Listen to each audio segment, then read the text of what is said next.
Diálogos Metropolitanos, un programa del área metropolitana del Valle de Aburrá, Territorios Integrados.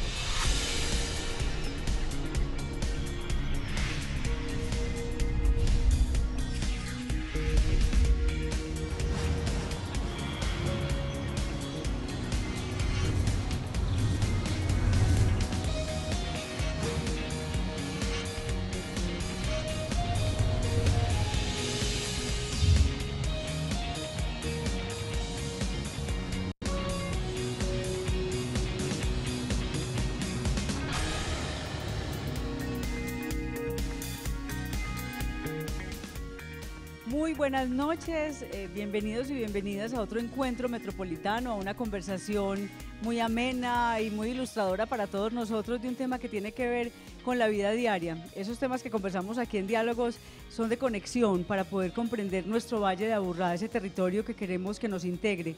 Está claro y lo hemos conversado ya en esta segunda temporada, ya llevamos más de un año trabajando el tema de cómo nosotros podemos ser parte activa de esa construcción de un ciudadano metropolitano. Estar conectados de Caldas a Barbosa hoy ya es muy simple, el metro nomás ya nos garantiza que estamos conectados desde la movilidad. Sin embargo, hay muchos temas que nos mantienen unidos y que nos permiten reflexionar. Ustedes nos pueden llamar cuando identifiquen esta conversación que va a ser sobre construcción sostenible al 268-6033 y también pueden estar con nosotros conectados en redes sociales. Tenemos 5 invitados de lujo con quienes seguramente nos van a orientar desde cada una de las entidades cómo la construcción sostenible hoy en el Valle de Aburrá es un hecho metropolitano y hay grandes esfuerzos de los grandes constructores, de empresas varias, de PM, del área metropolitana para garantizar que sea posible y que podamos garantizar que sea iniciativa de cada uno de nosotros. En las redes sociales está con nosotros Paola Cardona y nos va a orientar cómo es que vamos a conversar con ustedes en Twitter.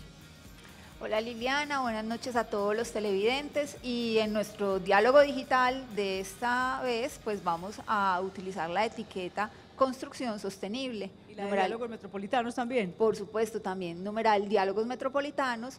Queremos que nos compartan esos casos que conocen en el área metropolitana del Valle de Aburrá de construcciones sostenibles para que también podamos compartirlos aquí.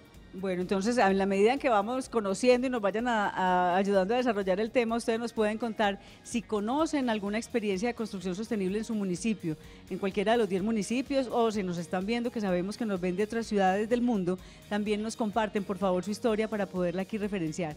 Y le doy la bienvenida ya a nuestros invitados, doctor Carlos Alberto Salazar Velázquez, profesional universitario de la Subdirección Ambiental del Área Metropolitana.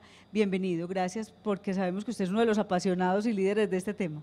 Muchas gracias Liliana por la invitación. Sí, desde el área metropolitana estamos muy convencidos en todo el tema de sostenibilidad y hoy vamos a hablar precisamente de construcción sostenible como una apuesta de la entidad hacia el territorio. Bueno, y un hombre que insiste en este tema y que está buscando todas las alternativas para que como gremio y como sector se pueda fortalecer, el doctor Eduardo Loaiza Posada, gerente regional de la Cámara Colombiana de la Construcción de Antioquia Camacol. Bienvenido, gracias por estar aquí y por mantener esa pasión por el tema con tanta fuerza. Gracias Liliana, muy complacido de estar en este importante programa y un saludo especial a todos los televidentes con quienes esperamos compartir ahora en qué está comprometido, en qué líneas y acciones concretas se puede identificar y ver la construcción sostenible en Antioquia. Bueno, muchas gracias. Y por en varias nos acompaña la doctora Catalina Hernández León, profesional en gestión operativa y como ingeniera ambiental enamorada de este tema. Claro que sí, muchas gracias Liliana. Desde en varias muy comprometidos a la sostenibilidad del territorio, involucrando en toda nuestra fuerza naranja. Ok, muchas gracias. Y también está con nosotros por EPM la doctora Sandra Milena Puerta Arango, profesional de Relaciones Externas y Gobierno en Empresas Públicas de Medellín y parte como de esta mesa de trabajo que se tiene por la construcción sostenible. Claro que sí, Liliana, muchísimas gracias por la invitación a todos nuestros televidentes. Qué rico que estén hoy aquí siguiendo qué estamos haciendo entre todos por esta región en cuanto a construcción sostenible. Bueno, y quien nos está ayudando todo el tiempo en el área metropolitana a conectar técnicamente estos temas y aquí nos mantengamos en la línea acordada también con Naciones Unidas, es el doctor Guillermo Penagos García, consultor en gestión sostenible y quien como biólogo con especialización en ecología, este tema es fundamental en su ejercicio profesional. Doctor Guillermo. Muy buenas noches, Liliana, y muy buenas noches a todos los televidentes. Gracias por estarnos acompañando. Efectivamente, este es un tema fundamental desde todo punto de vista y pues lo que estamos tratando de construir es una región más sostenible y justamente pues parte de lo que tenemos aquí como muestra es una articulación interinstitucional muy importante para lograrlo. Eso es clave, es fundamental y es un ejemplo Medellín en eso también. Definitivamente, en nuestra labor profesional hemos tenido la oportunidad de estar en otras regiones del país y de identificar qué se está haciendo en otros lugares en términos de construcción sostenible. Podríamos decir que en otras ciudades también hay avances técnicos en relación con el tema, pero el principal factor diferenciador que podríamos decir que tenemos aquí es la articulación interinstitucional. Ese nivel que tenemos en este momento es bastante representativo. Cuando estamos hablando de construcción sostenible, antes de darle paso a un saludo que nos dejó el director del área metropolitana, quisiera, Carlos, que le orientáramos a los televidentes de qué estamos hablando. ¿Qué es? Porque a veces queda como muy en el techo de estos de los grandes y qué es construir de manera sostenible. Bueno, Liliana y televidentes, el concepto de construcción sostenible está muy asociado a tener instalaciones y ambientes construidos de maneras eficientes y habitables, que se desarrollen con un enfoque de ciclo de vida y que realmente se puedan usar de manera efectiva por los habitantes, respetando de alguna manera todos los premisas ambientales, por decirlo así. ¿Qué diferencia tiene eso, doctor Eduardo, con una casa común y corriente que se hacía antes o que hace cualquier persona que dice, pero yo también la puedo habitar y está? ¿Qué caracteriza una construcción para uno decir es sostenible? Una construcción sostenible es aquella que busca desde su diseño, de su concepción y su construcción, que tenga elementos que permitan durante la vida de la casa, el apartamento o la edificación, ahorros y menos consumos de recursos naturales y menos impacto en la naturaleza. Ejemplo, reutilizar las aguas lluvias para los jardines, para las trapeadoras, para los baños. Eso es consumir menos agua potable. Tener ahorros y menos consumos de energía, usar energía solar u otros sistemas que permitan eficiencias que generan menos consumos de recursos naturales y a su vez se vuelve un buen negocio para quienes viven o habitan las edificaciones porque van a generar menos consumos y ahorros en recursos. O sea, que ya en el uso de esa construcción sea evidente que puedo, por el diseño y desde cómo se pensó, yo ahorré. Yo les tengo que chicanear que estamos aquí en una que es sostenible, que es la sede de Telemedellín, en donde fue pensada para que no hubiese mucho aire acondicionado, sino que el aire circulara de manera tranquila, que la iluminación realmente se usara cuando se necesitaba y el resto son ventanales donde tenemos la luz, y el manejo de las aguas también es con mucho cuidado. O sea, eso es sostenible, y desde la construcción también en varias tiene que ver con ese proceso. Sí, señora. Todos los grandes generadores de residuos de la construcción y demolición, que comúnmente llamamos escombros, nosotros se vinculan a la sostenibilidad también cuando hacen un manejo adecuado de estos, en el almacenamiento, la separación desde la fuente, para que más adelante pueda ser llevado a un sistema de aprovechamiento. Cuando yo tengo estas condiciones bien y reduzco la presentación inadecuada, que son esos residuos clandestinos, aporto a la sostenibilidad. O sea, cuando no los dejo en una bolsita afuera, no los tiro a una quebrada, no los dejo por ahí abandonados irresponsablemente, ahí cuando yo estoy organizado realmente como constructor grande, mediano, pequeño, soy sostenible también desde la obra. Exactamente, la invitación es que tanto el gran productor, el que hace las grandes obras, como el pequeño, la pequeña obra, cuando cambia el baño, cuando cambia la cocina, pongo una se terraza, involucren exactamente para que consigan una persona que está habilitada para hacer esa recolección, transporte y disposición de los escombros. ¿Y EPM cómo hace parte de esa construcción sostenible? Ya vimos que por aquí sí tenemos unos mejores usos, desde el diseño pues no consumimos tanto y entonces nos rinde más nuestra agua potable. ¿Qué más pasa? Es otra visión, sí, porque sobrepasamos la visión de la construcción de la infraestructura típica de una instalación como estas, a mirarlo desde las redes de servicios públicos. Entonces, estamos haciendo construcción sostenible como una de nuestras elementos de ADN de la empresa, el cuidado por el ambiente, y lo hacemos desde la planeación de nuestras redes de infraestructura. ¿Cómo? hace muchas décadas, 60, 70, se está planeando, por ejemplo, cómo hacer la recolección de aguas residuales, cómo transportarlas, cómo tratarlas, o estamos pensando en cómo hacer construcción de redes sin tener que hacer zanjas para evitar intervenciones a la movilidad, o cómo hacemos una infraestructura, por ejemplo, para tener centralizados aires acondicionados, como es el distrito térmico, para llevar aire acondicionado a la gobernación, al municipio de Medellín, a la DIAN, próximamente al área metropolitana. Entonces, esos son otras, digamos que otras visiones diferentes sí, de cómo hacer construcción sostenible. Bueno, y doctor Guillermo, ¿cómo vamos en ese tema? ¿Cómo estamos? ¿Cómo es la temperatura? ¿Estamos en Colombia, en Antioquia? ¿Ya hay una convicción? ¿Ya hay se ha apropiado ese concepto y esa práctica?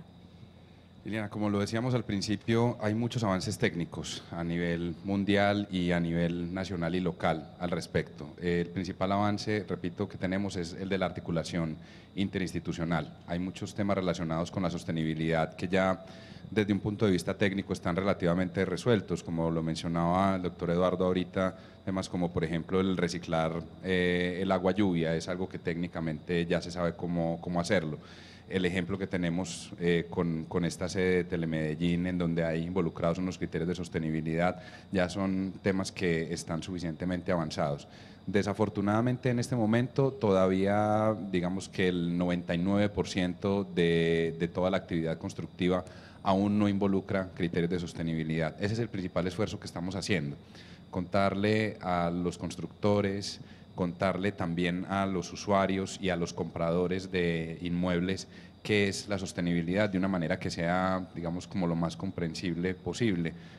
Por ejemplo, en Expo Inmobiliaria, de pronto algunos de los televidentes tuvieron la oportunidad de verlo, teníamos un stand de articulación entre Camacol y el área metropolitana, en donde le estábamos preguntando a la gente cosas muy básicas acerca de cuáles son los criterios con los cuales seleccionan sus viviendas. Entonces estamos hablando de temas de confort, del ruido, de la calidad del aire, de la temperatura, de cosas que podemos percibir en el lugar en donde estamos y que muchas veces nos hemos dado cuenta de que habitamos espacios que no están pensados adecuadamente para las personas.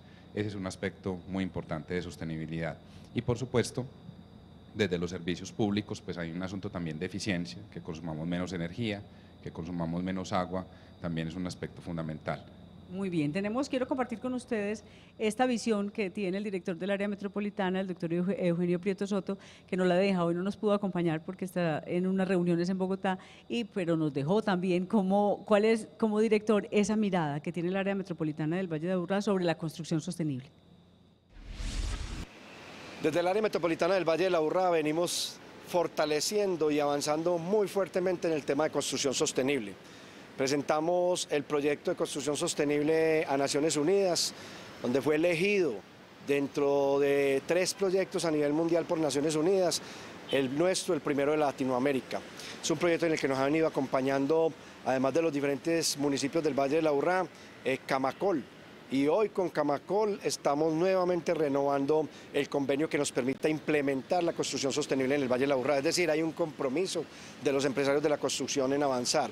Y estamos buscando volverlo política pública en el territorio y para ello llevaremos a los consejos municipales la aprobación del proyecto de acuerdo sobre construcción sostenible.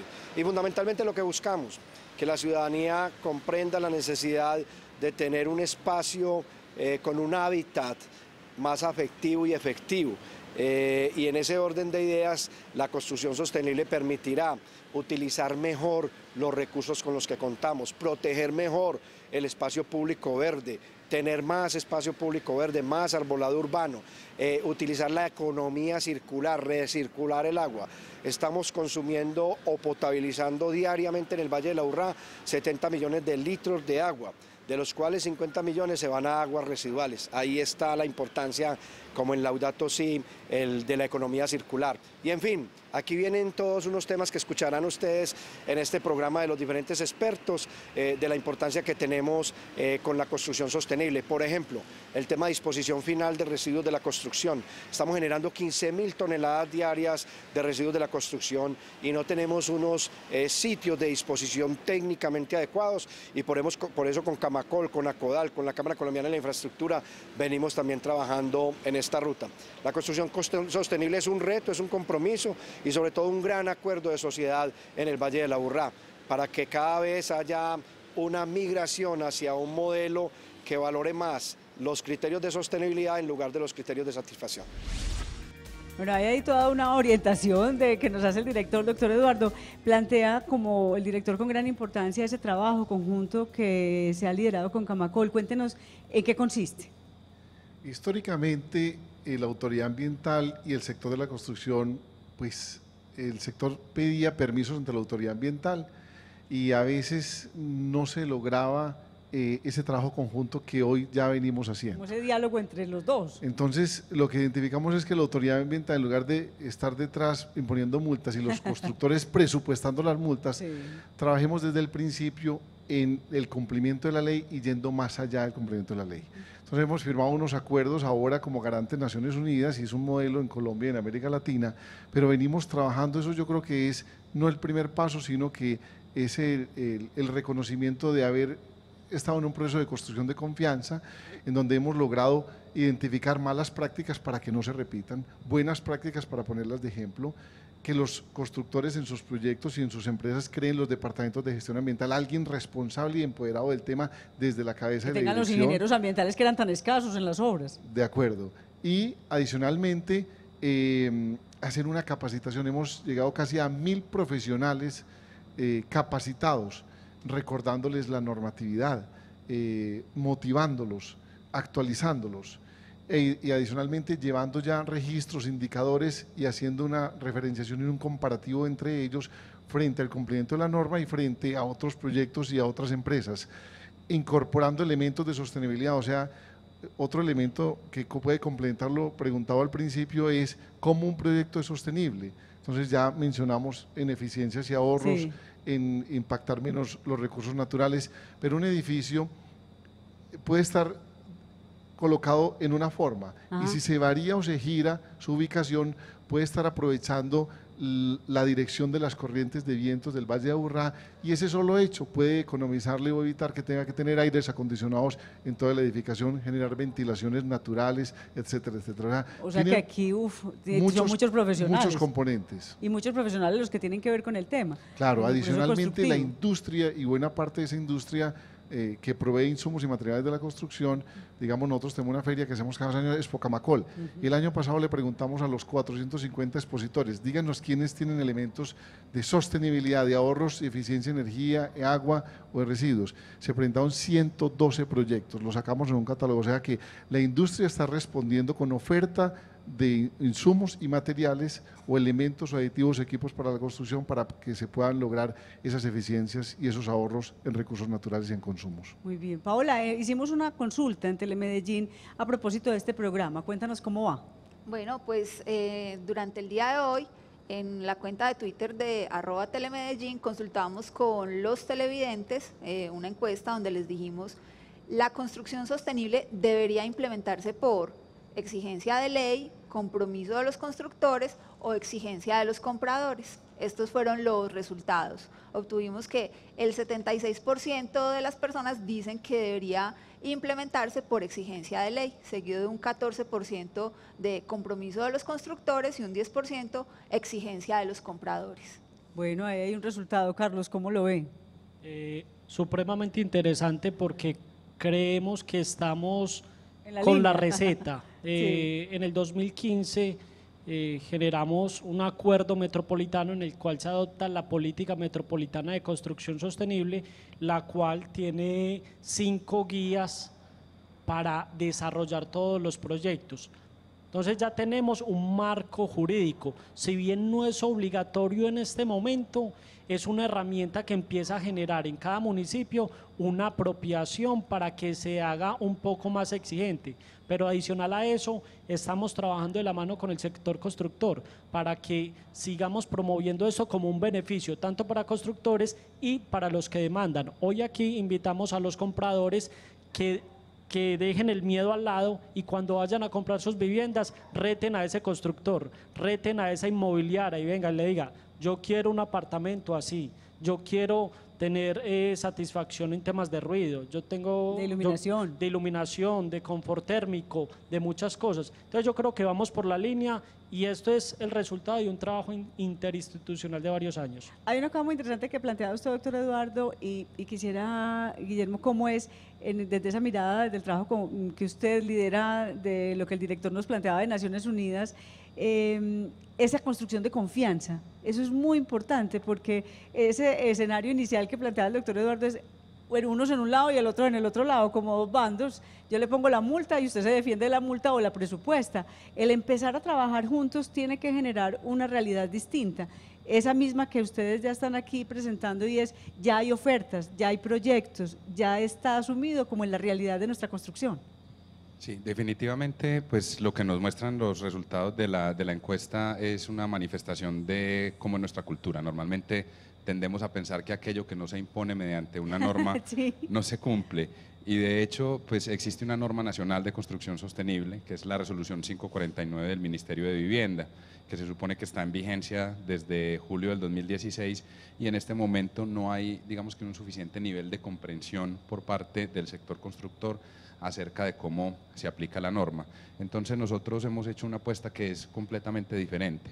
No es a partir de la norma, sino primero a partir de esa articulación. Entonces, como lo decía el doctor Eduardo, pues ya el trabajo entre el gremio de la construcción y la autoridad ambiental tiene unos antecedentes que vienen desde el 2012. Cuando comenzamos el proceso de formulación de la política de construcción sostenible, pues no hicimos una concentración en un lugar para sentarnos a escribir algo que surgiera de nuestro conocimiento técnico, sino que lo primero que hicimos fue invitar a EPM, invitar a Camacol, invitar a una gran cantidad de actores, a la academia, para que todos nos aportaran. Y en esa medida hemos ido dando a conocer los avances del trabajo y en esa generación de confianza es mucho más fácil empezar a trabajar en el tema, porque todavía tenemos mucho que aprender al respecto. Ahorita tú lo identificabas en lo que nos comentaba Eduardo y es que no se trata de un solo profesional, es decir, no se trata de que simplemente tengamos ingenieros ambientales en las obras, también se trata de que los arquitectos, claro, el arquitecto diseñador que no son tenga los incluido en su responsables del corazón diseño, para que se lo exacto, imagine. sepan cuáles son los criterios con los cuales diseñar la edificación, que los otros profesionales que hacen parte del proceso también lo tengan en cuenta y un punto muy importante, que haya también participación del Estado, que creo que también era un tema que podría haber sido interesante plantear en la encuesta. El Estado también tiene un papel muy importante allí, no es solamente el sector constructor el que tiene que responder. Cuando el Estado es suficientemente claro con respecto a ciertas regulaciones, pues entonces es mucho más fácil para el constructor poder responder. Y un poco lo que tenemos acá. ¿Frente a la normatividad o sí, cómo? Frente a la normatividad, pero también frente al ordenamiento del territorio. Ahí hay El plan de ordenamiento lo indica, el plan de sí. ordenamiento territorial esté acorde. Exacto. Por ejemplo, una de las situaciones de sostenibilidad más importantes que puede tener la sede de Telemedellín en este momento es el bosque que tenemos alrededor. Sí, el parque. Todas esas condiciones de ventilación natural y de aprovechamiento de esa naturalidad, de la luz, etcétera, no podrían suceder a menos que tuviéramos esta condición. Si lo que tuviéramos alrededor fuera completamente cemento, entonces la edificación se calentaría muchísimo más. Y ahí ya estamos hablando de otra escala, que trasciende los proyectos, que tiene que ver con el territorio y en donde es muy importante el papel del Estado y no solamente el del constructor. Perfecto. Tenemos una llamada desde el barrio Laureles. Eduardo Bedoya, muy buenas noches. Buenas noches, ¿cómo están? Muy bien, ¿y usted? Bien, gracias. Me gustaría hacerles una pregunta a los invitados y es cómo el área metropolitana y las demás entidades piensan promover a los semilleros de investigación de las universidades públicas, sobre todo en facultades de arquitectura y construcción, para incentivar el uso de la construcción sostenible, que no se quede solo en academia, sino que a partir de semilleros se motive a los estudiantes a empezar a aplicar todas estas posibilidades. Maravillosa tu propuesta, era un poco la inquietud que teníamos y gracias, Eduardo, por plantearla. ¿Cómo lograr que desde estos estudiantes iniciales queden antojados y queden ya ubicados en este mundo de la construcción sostenible? Liliana, es una cruzada muy interesante que tenemos. Desde hace 4 años que venimos trabajando más fuertemente con esto, estamos invitando a las universidades, a las facultades de arquitectura, de ingeniería para promover mucho más esto. A medida que se vaya demandando más por los usuarios, este tipo de oferta inmobiliaria o de espacios públicos, se va a generar esa obligatoriedad. Nosotros como área metropolitana estamos totalmente abiertos a sentarnos con las universidades, a compartir la información. El trabajo se desarrolló precisamente de la política y las guías con la Universidad Pontificia Bolivariana, con un equipo espectacular. Fue un trabajo de equipo muy arduo, pero que de alguna manera nos fundamentamos en temas del Colegio Mayor, de la Universidad Nacional, de Universidad de AFID, y queremos seguir haciendo como esa amalgama entre universidades en este tema. Bueno, hay una tarea que nos ponen y es cómo entonces nos metemos a la vida universitaria. ¿Camacola hace trabajo con las universidades, doctor Eduardo? Sí, permanentemente.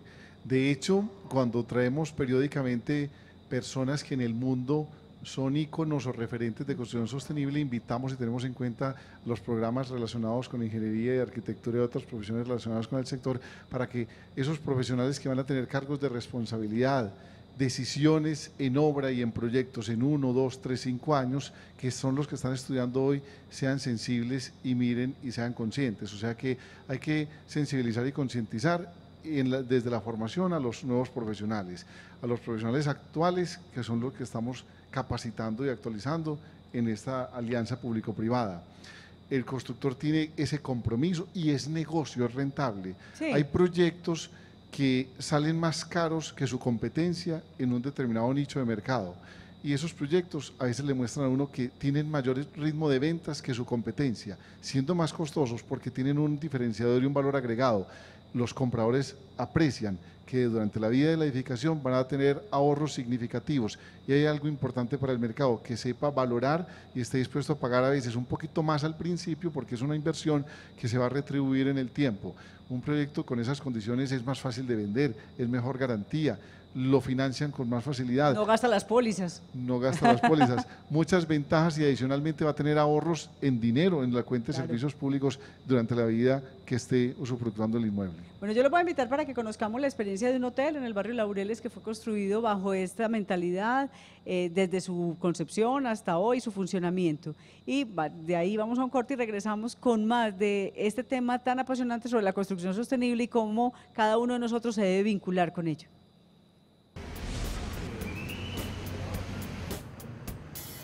Las características que hacen de INTU una construcción sostenible van desde el diseño arquitectónico que se planteó hace 5 años. La mera construcción en vertical lo hace en un hotel bastante diferente. La mayoría de los hoteles son más bajos y extensos en terreno. En este tratamos de aprovechar al máximo un poco terreno y extendernos en una estructura vertical de 18 pisos.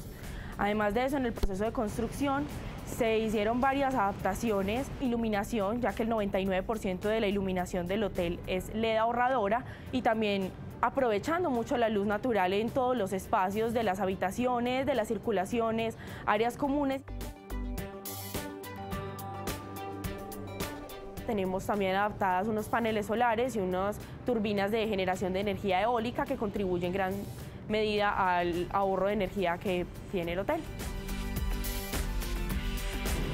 Hay que pensar en todas las industrias en este tipo de construcciones, porque cada día vemos como una realidad más cercana el daño que le estamos haciendo al medio ambiente en todos los sectores, cada persona desde sus hogares, y ahora mucho más una empresa de industrias de este tamaño que llegan ahora a la ciudad. Entonces, ser conscientes de lo que nosotros producimos es volvernos después conscientes de cómo podemos aportar a minimizar ese daño. Tener estos puntos de referencia de empresas que se suman a la iniciativa ecológica pensando en el beneficio de la ciudad y en el beneficio a futuro de todos sus habitantes hace que se abra un marco mucho más amplio para que muchas personas exploren estas alternativas ecológicas y las implementen desde un principio en la concepción de sus negocios.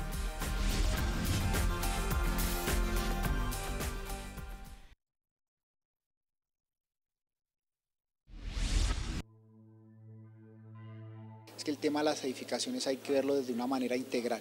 Digamos, una de las apuestas bien importantes es entender el contexto desde las dimensiones ambiental, desde las dimensiones económicas, desde las dimensiones sociales. Fundamentalmente cuando nosotros hablamos de edificaciones sostenibles es mirarlo en esa integralidad. Siempre que nosotros hablemos de edificaciones, digamos, debemos verlo de una forma integral, que nosotros cuando promovamos un proyecto inmobiliario de vivienda, que lo miremos desde la misma fase de dónde se localizan las viviendas. Eso es un tema bien importante, algo que parecería lógico, a veces en la vida real no ocurre, y es que las viviendas no se localicen en zonas de riesgo. Esto es un tema fundamental en el diseño, que ya desde la concepción del proyecto en el diseño tomemos medidas pasivas para reducir, digamos, el consumo de energía y aguas.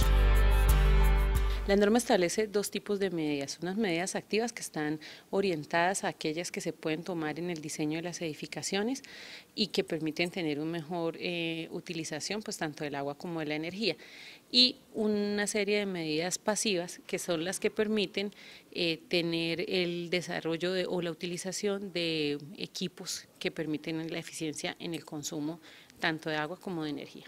El año pasado empezaron las 4 principales ciudades del país, que son Bogotá, Medellín, Cali y Barranquilla. Esa norma empezó a regir a partir del 1 de agosto del 2016 en esas 4 ciudades, y a partir del 1 de agosto del 2017 empezará a regir en el resto de los municipios del país. Nosotros creemos que es una iniciativa muy importante porque no solamente se están centrando en la edificación, sino que están pensando en que es un tema que aborda desde el desarrollo territorial. En esa medida permite tener unos lineamientos mucho más integrales para poder abordar el tema de la construcción sostenible, no solamente en función de, como ya lo dije, de la edificación, sino de poder tener parámetros de desarrollo urbano que permitan mejorar las condiciones del desarrollo de esas edificaciones.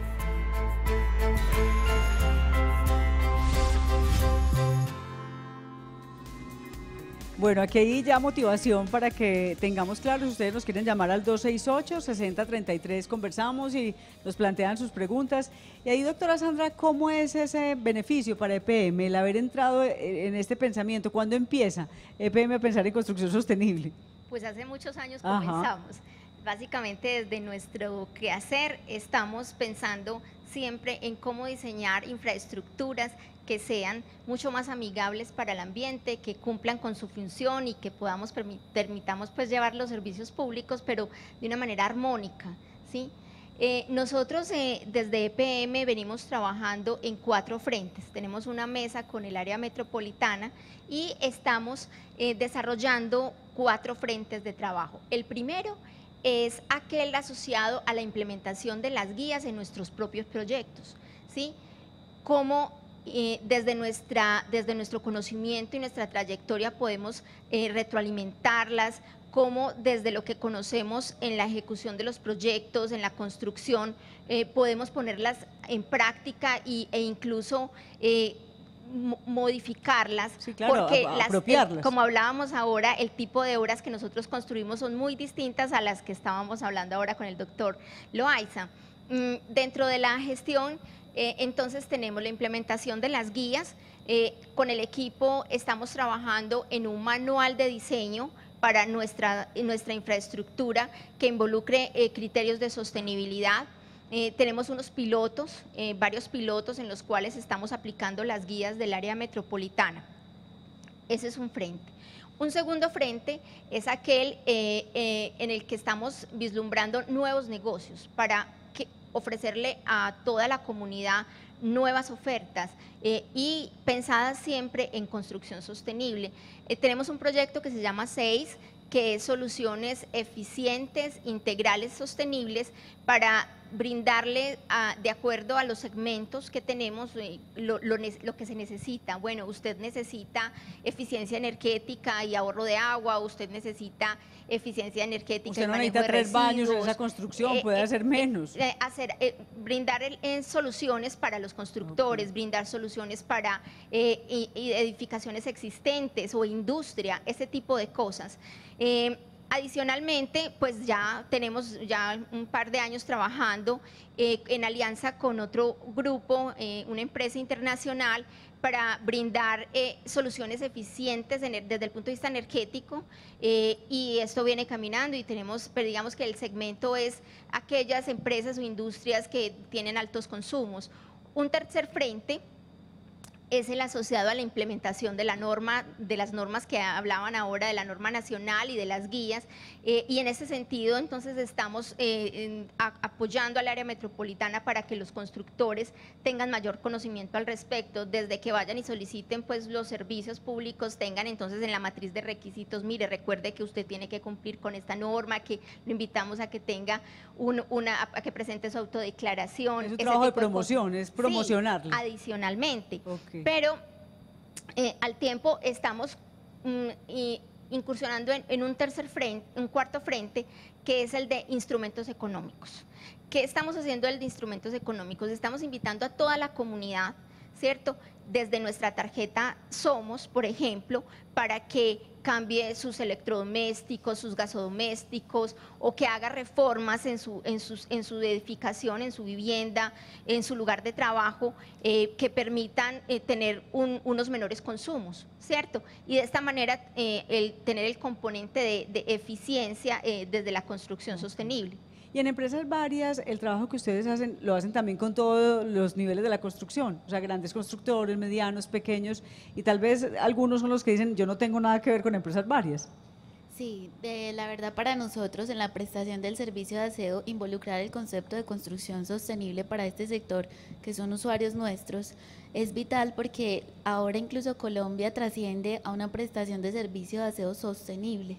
Y en estos términos lo que se busca con las economías circulares, al yo aplicar estas metodologías de eficiencia, de disminución en impactos ambientales en agua, suelo y aire, lo que finalmente también se traduce es para nosotros un residuo bien presentado y bien almacenado para poder ser trasladado a las diferentes cadenas. Ese es uno de los escenarios que en varias tiene hoy, pero adicional, empresas varias están analizando junto con la Alcaldía de Medellín, en el marco del Plan de Desarrollo Medellín Cuenta con Vos, la gestión de una planta de aprovechamiento de residuos de construcción y demolición. En este momento se están haciendo los análisis. Hoy nosotros tenemos un contrato con la alcaldía muy útil, en donde estamos analizando realmente cuál sería la estrategia, porque la regulación nos puede traer dos opciones: unas plantas móviles que yo puedo poner de acuerdo a la obra, o una planta grande que yo puedo tener e instalar en donde puedo empezar a transformar y de pronto inicialmente utilizar ese material como agregado en construcción como en mobiliarios. O sea, que pueda ser utilizado, lo que genera la misma obra. Esas salidas son muy importantes, doctor Eduardo, para los constructores, porque a veces se ven como encerrados en qué hago, dónde puedo llevar lo que tengo, o no alcanza la ciudad o la región a recibir lo que nosotros generamos. De acuerdo, vea, nosotros por la dinámica de construcción, de reformas, de remodelación, porque no todo es del sector formal, industrial de la construcción, sino actividades individuales de personas que hacen una ampliación, una reforma, una terraza, etcétera. Se mueven al año en el Valle de Aburrá 35.000 viajes de volquetas. Hay muchos escombros que surgen de la actividad en el sur del Valle de Aburrá y ahí hay pocos sitios de destinación final de escombros. Esas volquetas hacen unos viajes innecesarios, unos 7.000 viajes al año entre los municipios del sur del Valle de Aburrá a los municipios del norte del Valle de Aburrá, contaminando innecesariamente. Si tuviéramos esos sitios de destinación final en esos municipios, y eso lo hemos hablado con los alcaldes en la Junta del Área Metropolitana recientemente que nos invitaron, porque eso incluso es de cumplimiento de ley, sería muy importante porque harían un gran aporte y reduciríamos el 30% de los viajes de volquetas automáticamente. Le ayuda a la movilidad, le ayuda al aire. De Aburrá este año. ¿Qué más estamos haciendo? Con EPM también tenemos una mesa de innovación. Estamos viendo en qué nivel viene la tecnología de los vehículos eléctricos y cuándo vamos a tener una respuesta en el mercado de oferta masiva de vehículos eléctricos.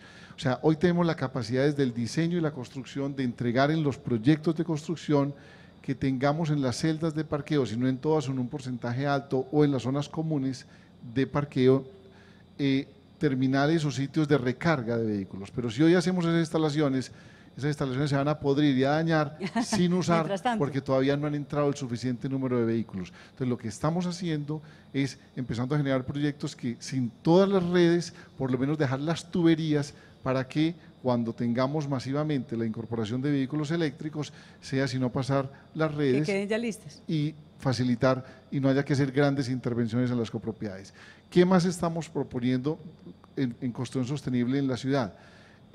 Hablamos con el alcalde Federico Gutiérrez para que en una reforma del Estatuto Tributario de Medellín, y que yo creo que va a ser un ejemplo para los otros municipios del Valle de Aburrá, y sabemos que este programa lo ven muchos funcionarios. ¿Y usted que fue secretario de Hacienda y sabe de todo eso? De otros municipios, una exención de impuesto de construcción, de industria y comercio y de predial durante varios años para promover, incentivar y motivar la construcción de parqueaderos en los alrededores de las estaciones de no solo el metro, sino los sistemas de transporte masivo. Como no es posible llevar el sistema de transporte masivo a todos los sitios, por lo menos que la gente se mueva en el carro a la estación más próxima y ahí lo deja y se mueve las 3 o 4 quintas partes del recorrido en sistema de transporte masivo. Bueno, hay un montón de ideas muy útiles. Carlos, quería apuntar algo ahí. De pronto apuntaba algo adicional, y es que la banca, y hay algunos bancos que están trabajando, algunos más o sea, con mayores oportunidades, y vienen generando alternativas tanto para constructores, para disminuir las tasas de interés en los créditos, pero también para los compradores. Si compran este tipo de equipamientos, de construcciones con criterios de sostenibilidad o de construcción sostenible.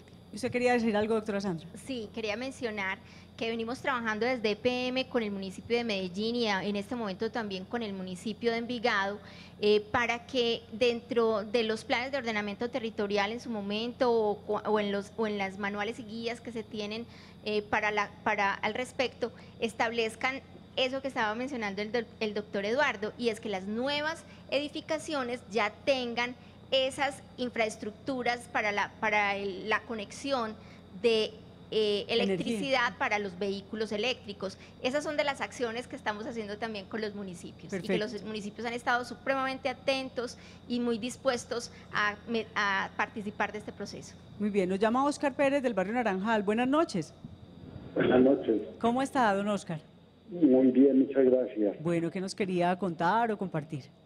Yo quería preguntarle si hay alguna norma que le exija a los constructores dejar un porcentaje de zonas verdes, porque veo que hacen edificios uno pegado al otro y las zonas verdes en Medellín se acabaron por eso. ¿Hay alguna norma al respecto? Listo, perfecto, doctor Eduardo. Sí, la ley indica que las obligaciones urbanísticas son de infraestructura y de zonas verdes. O sea, en todos los proyectos se debe dejar un porcentaje del lugar donde se desarrolla el proyecto libre. O, ahí está el pecado, que los municipios permiten que o se compense, porque no solamente se puede hacer ahí, a veces no da la topografía, o se compense en otro sitio, o, ese es el gran pecado, se pague en dinero. El pecado que hemos tenido como sociedad en el Valle de Aburrá es que la mayoría de las compensaciones de zonas verdes que ha pagado el sector de la construcción en los últimos años, sobre todo en anteriores administraciones, en la mayoría de municipios, la ha pagado el sector privado compensando esas zonas verdes. Es en promedio entre el 15 y el 20% del equivalente del área de todos los sitios donde se han hecho construcciones, más de unos 800 proyectos en el Valle de Aburrá.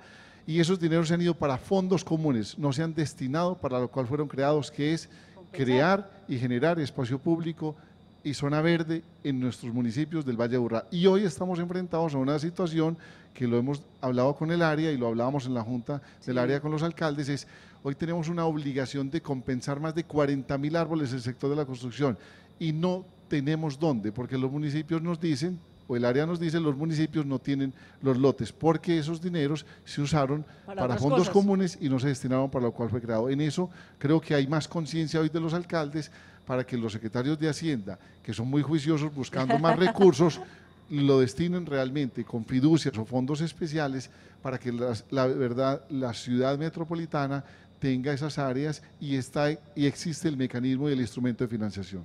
Vamos a mirar, tal como lo señalaba el doctor Carlos, experiencias del sistema financiero que promueven esta compra y esta construcción de vivienda que se está hecha bajo la concepción de construcción sostenible.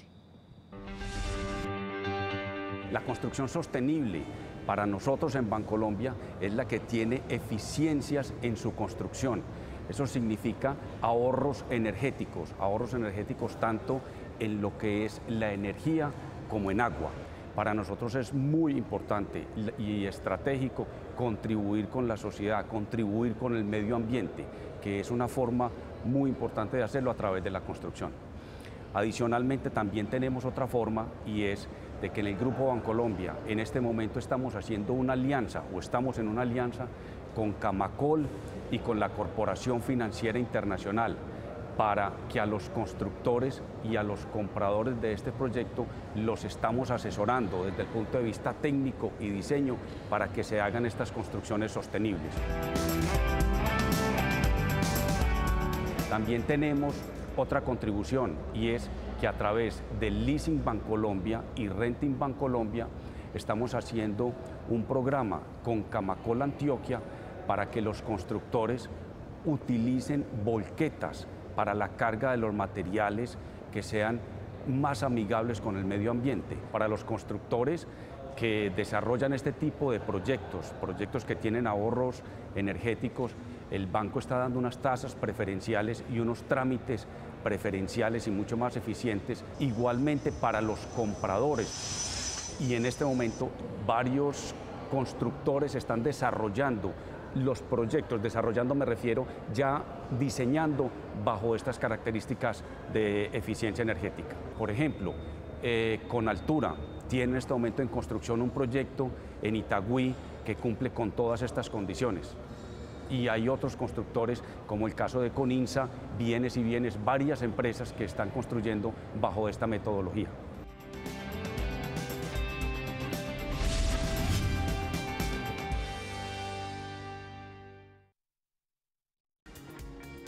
Desde el mundo digital queremos invitar a los televidentes, a los constructores, a los estudiantes que quieren ampliar sus conocimientos sobre construcción sostenible a visitar el sitio web www.metropol.gov.co/construcción sostenible. Es el sitio web del área metropolitana donde han dedicado un espacio muy especial a la política pública de construcción sostenible.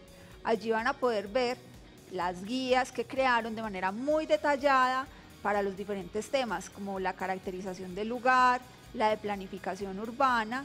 También van a poder ver la del diseño de espacios abiertos, la guía de edificación sostenible, rehabilitación de estructuras. Todas ellas de manera muy didáctica les enseñarán cómo ahondar en estos temas de construcción sostenible. Bueno, ahí, doctor Guillermo, es fundamental. Estas son herramientas que están al servicio de la ciudadanía y es para todos. Sí, Liliana, efectivamente es el principal insumo que generamos como parte de la formulación de la política de construcción sostenible. Estas guías en las cuales quiero llamar la atención sobre las diferentes escalas en las cuales se trabaja. No estamos hablando únicamente de edificaciones sostenibles. De hecho, hay un postulado muy interesante que tenemos dentro de todo ese ejercicio de la política y es una sumatoria de edificaciones sostenibles no nos va a dar como resultado una ciudad más sostenible. Entonces eso nos lleva a pensar en otras escalas, lo que hablábamos por ejemplo ahora acerca del espacio público, de la relación con la vegetación, la arborización, otros proyectos que también van a otras escalas, lo que pasa con el transporte de materiales todo y de tiene que ir conectado. Exacto, son muchas las escalas que involucra la construcción sostenible y son muchos los temas. No solamente estamos hablando de la eficiencia energética de las edificaciones o de la eficiencia hídrica, de pronto es lo más fácil de medir y por ahí normalmente se empiezan a dar los primeros pasos, pero justamente en este momento que tenemos el convenio con Naciones Unidas, que lo explicaba el doctor Eugenio Prieto ahora, fue seleccionado entre más de 100 proyectos presentados a nivel mundial como la propuesta para representar a Latinoamérica, es decir, lo que tenemos es un reconocimiento ya importante de nivel internacional. Una de las principales razones para que hubiera sido seleccionada es que nosotros trascendimos esa mirada de la eficiencia energética en las edificaciones y planteamos una visión mucho más integral de lo que es construcción sostenible, que involucra esas diferentes escalas y toda esa cantidad de variables que no tienen que ver únicamente con, digamos, esas eficiencias, sino también con la relación con el entorno natural y la relación con las personas, que es un aspecto que no se puede olvidar y es lo que denominamos habitabilidad. ¿Cuál es la relación como usuarios que nosotros tenemos con el espacio? Es uno de los aspectos más importantes que tiene esta política de construcción sostenible. Ok, doctora Sandra, su propuesta y su conclusión final. Pues quiero invitar a todos los televidentes a que involucremos el concepto de construcción sostenible en todas las modificaciones que se hagan desde sus instalaciones, a que piensen en que si van a hacer una remodelación, entonces empleen electrodomésticos, gasodomésticos mucho más eficientes, a que en general, sin ni siquiera pensar en una modificación, hagan un consumo responsable y un consumo sostenible tanto del agua, la energía y el gas, para aprovechar al máximo los recursos. Adicionalmente, los invito a los constructores en especial para que se acerquen y revisen muy bien cuáles son la guía nacional, las guías del área metropolitana, e involucren esos conceptos de construcción sostenible que les posibilitará, entre muchas otras cosas, las eficiencias energéticas, las eficiencias en agua, ahorros de agua, pero además de eso les cambiará la visión hacia otros panoramas. El tema también de disminución de la generación de residuos, el reuso de los elementos y los recursos que tienen en un sitio, la ubicación geográfica y espacial, dónde se ubica muchas el espacio, cosas. dónde se ubica la construcción, todo eso hace parte de esa revisión. Sí. Doctora Catalina. La verdad, la invitación, a veces pensamos, de pronto puede ser muy fácil mirar un proyecto de construcción sostenible para un gran constructor, pero la invitación no es para todos, porque de alguna forma cuando hacemos una modelación en la casa o cuando hacemos este tipo de actividades, hacemos generación de residuos. ¿Y qué hacemos con ellos? ¿Qué deberíamos hacer? La idea es que dentro de todos los diseños para esos grandes productores incluyan todo el tema de reciclaje, de aprovechamiento dentro de esa obra. Y para los que hacemos pequeña obra, que muchas veces nos convertimos en quienes presentan inadecuadamente esos residuos. Es decir, los mandan a las quebradas, los dejan en la calle. Entonces ahí el impacto ya no solamente en esa eficiencia energética y demás que hemos mencionado, sino que se traslada afuera al cauce, a todo, pues a toda la afectación del terreno natural. La idea es que llamen a solicitar el servicio, pueden llamar a la línea amiga de empresas varias 444-5636 y allí se le asignará pues la prestación del servicio para que se haga de manera adecuada y se pueda hacer una disposición. Los residuos de construcción y demolición, incluso reglamentados mediante la nueva resolución 472 de este año, son un interés particular para el país. Propone unas metas incluso de reducción para estos productores a 2018 del 2%, dentro de sus obras empezar a involucrar los residuos que están generando dentro de la misma obra, y vale la pena también llamar la atención porque los residuos de construcción y demolición se generan en una cantidad abismal, 10 veces más de lo que generamos de residuos ordinarios, y a veces uno no concibe que esa generación sea tan grande porque vemos más el vehículo recolector de ordinario de pronto más permanente, pero la generación de RCD también es mucho mayor y requiere unos sitios de disposición específicos que a veces también trasladan mucho terreno natural, bosques para poder disponer. Perfecto. Su propuesta, doctor Eduardo, y una invitación especial que nos tienen para el Salón del Inmueble.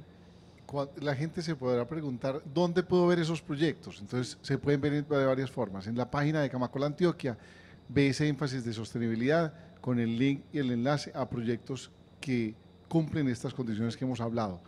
En las revistas del sector, buscar quienes se destacan por esos compromisos de sostenibilidad, muchas veces más allá de la norma, porque la norma por decreto puede ordenar, pero si las condiciones no están dadas ni de capacitación, ni de sensibilización, ni están los elementos de mercado, las normas podrán dar la orden, pero no se podrá cumplir. Ajá. Hay que hacer coincidir todo. Sí. Vamos a tener el fin de semana del 19, 20, 21 de mayo en el Centro Comercial del Tesoro un Salón del Inmueble. Ahí la gente va a poder ver proyectos con altos estándares de sostenibilidad. Una invitación a la gente que nos ayuden a vigilar que la destinación de los recursos que se pagan en los proyectos constructivos para que sean destinados a adquisición de zonas verdes efectivamente se cumplan. Una invitación a la comunidad que cuando hagan reformas o ampliaciones no simplemente paguen para que les boten los escombros, sino que verifiquen y pidan que no los boten debajo del puente o al lado de la quebrada, porque el compromiso es de todos. Y para aprovechar en 10 segundos, contar que estamos trabajando con el área metropolitana y con la alcaldía de Medellín, y los alcaldes les ha parecido del área metropolitana una buena iniciativa, trabajando en un esquema desarrollado aquí en nuestra región para que podamos tener una reposición y renovación de las volquetas hasta de 60 y 70 años que están trabajando en nuestra ciudad por volquetas más eficientes. Okay. Doctor Carlos Alberto, 3 segundos. Agradecer a todos los actores que han formado parte de toda esta construcción de la construcción sostenible en el Valle de Aburrá. Bueno, muchas gracias. Nos vemos en otro espacio de conversación de Diálogos Metropolitanos. Feliz noche.